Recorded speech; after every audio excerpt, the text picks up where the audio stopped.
مجھے کہنے لگے حضور کا کرم کیا ہے؟ تو یہ سوال اور وہ سوال مجھے لگتا ہے ان کا جواب ایک ہی ہے، حضور کریم علیہ السلام کا کرم کیا ہے؟ اور آپ نے جو پوچھا چہرے بدلتے کیوں نہیں، اس لیے کہ ہم میں سید عالم سرور عالم ختم الانبیاء والمرسلین صلی اللہ تعالی علیہ وسلم جلوہ فرما ہیں۔ کب تک کے لیے ہیں؟ کیا فقط 63 برس کے لیے؟ اگر 63 برس کے لیے تھے تو اس کے بعد عذاب آ جاتا۔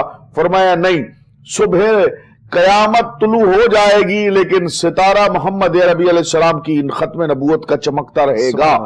جب تک حضور کا ستارہ چمکتا رہے گا تب تک ہم حضور کریم علیہ السلام کی امت پر عذاب نازل نہیں کریں گے۔ اب دیکھیے نا، ایک گستاخ رسول مرتا ہے اور رسول کریم علیہ السلام منافق کی قبر پر جاتے ہیں، پروردگار عالم ارشاد فرماتا ہے حبیب پیارے صلی اللہ تعالی علیہ وسلم آپ اس کی قبر سے ہٹ جائیے۔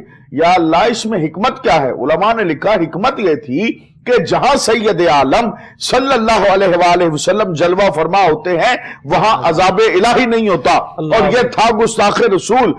امر الہی یہ ہے، رب تعالیٰ کی مشیت یہ ہے کہ اس گستاخ کو سزا دی جائے، اس لیے فرمایا حبیب پیارے آپ یہاں سے ہٹ جائیے۔ وہاں سے ہٹا دیا گیا، ہٹنے کا حکم دے دیا گیا۔